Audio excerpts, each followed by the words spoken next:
Assalamualaikum warahmatullahi wabarakatuh. Perkenalkan, nama saya Dinda Rizky Andini dengan NIM 230521700031. Baik, di sini sebelumnya saya akan menjelaskan mengenai masalah perkembangan histori kebijakan pendidikan di Indonesia. Baik, selanjutnya di sini saya akan membahas mengenai gambaran umum tentang sejarah pendidikan di Indonesia sejak masa kolonial hingga zaman modern. Jadi seperti yang kita tahu, perjalanan sejarah pendidikan Indonesia adalah sebuah narasi yang menarik untuk dibahas dan menggambarkan juga transformasi yang mendalam dari masa ke masa. Jadi seiring dengan perubahan zaman, pendidikan di Indonesia ini terus mengalami evolusi yang mencerminkan dinamika budaya, agama, dan juga interaksi dengan kekuatan kolonial. Jadi di era prakolonial membentuk dasar pendidikan dengan nilai-nilai lokal dan budaya meliputi sistem ajaran agama seperti Islam, Hindu, Buddha, dan kepercayaan lokal. Dan hal ini menunjukkan bahwa sistem pendidikan di Indonesia ini memiliki sejarah yang dinamis. Jadi seiring kali mengalami perubahan dan menghasilkan berbagai kisah menarik dari waktu ke waktu. Dan ketika Indonesia berada di bawah penjajahan, pendidikan digunakan sebagai alat untuk menanamkan nilai-nilai dan kepentingan penjajah. Jadi pada masa saat itu pendidikan sangat dipengaruhi oleh kolonialisme sehingga para penguasa mengatur berbagai kebijakan pendidikan dan praktik penerapan pendidikan. Dan para kolonial melakukan hal tersebut bertujuan untuk meningkatkan kekuatan kolonial di Indonesia dan menjadikan masyarakat pribumi sebagai budak penjajah. Dan pada era ini pula dibutuhkan pekerja rendah yang mampu membaca dan menulis untuk memenuhi kebutuhan pegawai guna upaya mengembangkan perusahaan melalui sistem kerja paksa. Hal inilah yang menjadi para penjajah mendirikan lembaga pendidikan yang hanya didapat sebagian kelompok tertentu. Dan oleh karena itu, semua perubahan bertujuan untuk meningkatkan sistem pendidikan yang ditujukan untuk mempertahankan kekuasaan penjajah, serta cara masyarakat Indonesia menanggapi dan menyesuaikan diri dengan ideologi penjajahan. Dan hal ini menggambarkan pentingnya pendidikan sebagai arena perjuangan ideologis di masa lampau. Baik, selanjutnya saya akan membahas mengenai era kolonial, pengaruh kebijakan pendidikan kolonial Belanda dan tantangannya. Seperti yang kita tahu, mendalami sejarah pendidikan Indonesia ini kita menemukan bahwa masa kolonial ini memiliki peran yang sangat signifikan dalam membentuk dasar-dasar pendidikan. Karena kepentingan utama dari penjajah Belanda ini menjadikan motor penggerak di balik perubahan dinamika pendidikan pada periode ini. Dan untuk fokus utama mereka itu adalah untuk menciptakan kelas elit pribumi yang tidak hanya efisien sebagai tenaga kerja tetapi juga loyal kepada pemerintah kolonial. Adapun dampak sistem pendidikan kolonial Belanda di Indonesia ini masih terasa hingga kini, terutama dalam bentuk perbedaan antara pendidikan bagi kelompok pribumi dan non-pribumi yang menyebabkan pendidikan Islam tradisional terabaikan. Jadi situasi ini membentuk paradigma pendidikan yang mencerminkan dominasi dan kontrol. Dan untuk mencapai tujuan ini, penjajah Belanda mengenalkan bahasa pengantar Belanda dan menerapkan kurikulum barat, menciptakan jurang sosial dan pendidikan dalam masyarakat. Selain itu, sistem pendidikan pada masa kolonial Belanda ini memberikan dasar penting bagi perkembangan pendidikan Indonesia di masa mendatang meskipun dipengaruhi oleh kepentingan penjajah. Jadi, pengaruh ini menciptakan narasi pendidikan yang mencerminkan ketidaksetaraan, polarisasi, dan juga dominasi kuat dari pihak penjajah. Dan pemahaman akan sejarah ini krusial dalam merangkum dinamika perkembangan sistem pendidikan di Indonesia.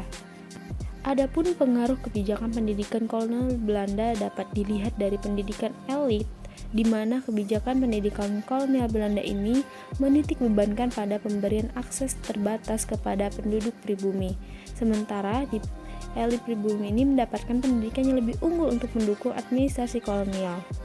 Dan juga pembatasan pendidikan dinamakan pendidikan penduduk pribumi seringkali dibatasi pada tingkat dasar dengan kurikulum yang direncanakan untuk mempertahankan status kolonial dan juga memperkuat struktur sosial yang ada. Kemudian menekankan pada bahasa dan budaya Belanda, di mana bahasa dan budaya Belanda ini dipromosikan sebagai superior, Sementara bahasa budaya pribumi sendiri sering diabaikan atau bahkan ditindas. Dan seperti yang kita tahu, ketergantungan ekonomi juga, di mana kebijakan pendidikan Belanda ini seringkali terkait dengan eksploitasi ekonomi yang menyebabkan sebagian besar penduduk pribumi terjebak dalam kemiskinan dan ketergantungan dan membentuk identitas nasional. Meskipun ada upaya asimilasi, kebijakan pendidikan Belanda juga menyebabkan pembentukan identitas nasional yang kuat di kalangan penduduk pribumi yang menjadikan dasar perjuangan kemerdekaan. Baik, selanjutnya saya akan membahas tentang era kemerdekaan, pembentukan sistem pendidikan nasional, dan tantangan dalam membangun infrastruktur pendidikan. Dan masuk ke era pasca kemerdekaan, terjadi transformasi luar biasa dalam sektor pendidikan Indonesia. Telah mencapai kemerdekaan pada tahun 1945, Indonesia dihadapkan pada tugas berat untuk merekonstruksi sistem pendidikan yang mencerminkan nilai-nilai kemerdekaan dan persatuan periode ini, dan ditandai dengan upaya besar dalam mereformasikan pendidikan dengan tujuan mengatasi dampak negatif sistem pendidikan kolonial dan menciptakan fondasi pendidikan yang lebih holistik. Dan semangat proklamasi kemerdekaan menjadi dorongan utama dalam membentuk arah baru pendidikan Indonesia.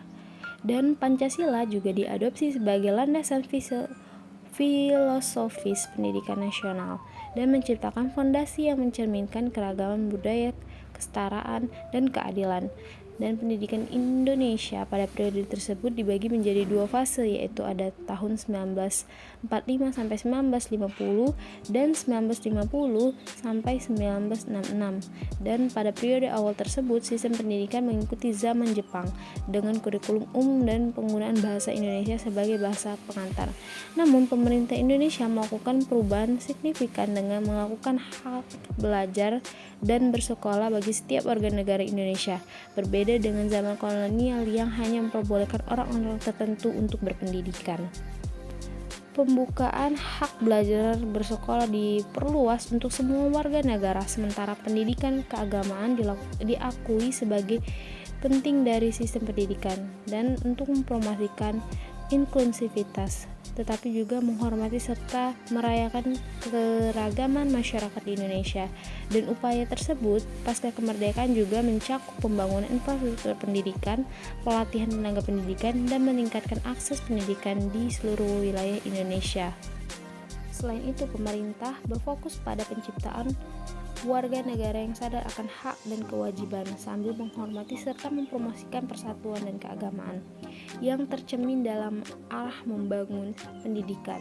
Jadi pasca kemerdekaan, pendidikan diarahkan untuk menjadi motor pembangunan nasional untuk menciptakan individu yang tidak hanya kompeten secara akademis, tetapi juga memiliki sensitivitas sosial dan kepedulian terhadap lingkungan sekitarnya.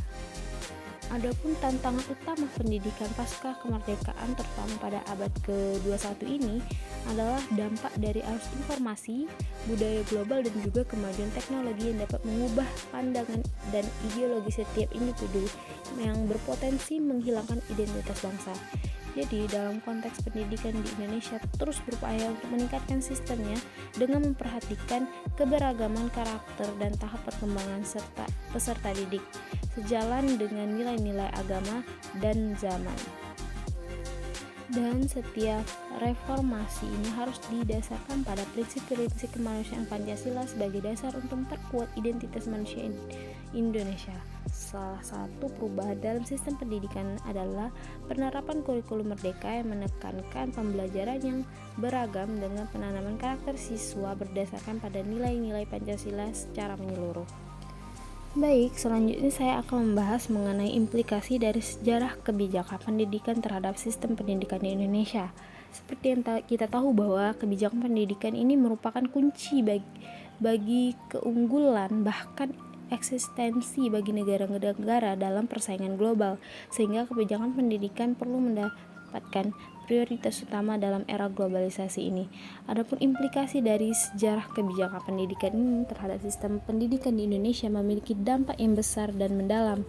Jadi beberapa implikasi utamanya yakni warisan kolonialisme, di mana sejarah pendidikan di Indonesia sangat dipengaruhi oleh masa kolonialisme, terutama oleh kebijakan pendidikan Belanda. Dan hal ini menciptakan warisan yang mempengaruhi struktur dan budaya pendidikan di Indonesia. Kemudian ada juga polarisasi sosial, yang kebijakan pendidikan masa kolonial juga menciptakan polarisasi sosial dalam akses pendidikan, di mana pendidikan yang lebih baik hanya tersedia untuk elit, sementara mayoritas penduduk pribumi hanya memiliki akses terbatas. Lalu ketergantungan budaya asing yang dipengaruhi oleh kolonialisme dan globalisasi telah menghasilkan ketergantungan pada model pendidikan asing dan bahasa asing yang dapat mengancam kelestarian budaya dan identitas nasional Indonesia. Namun, meskipun dihadapkan dengan tantangan sejarah kebijakan pendidikan kolonial, Indonesia terus berupaya membangun sistem pendidikan yang mencerminkan nilai-nilai nasional dan memperkuat identitas bangsa.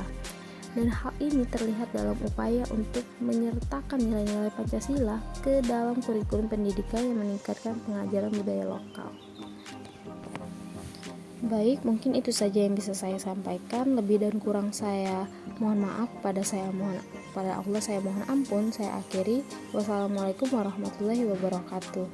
Terima kasih.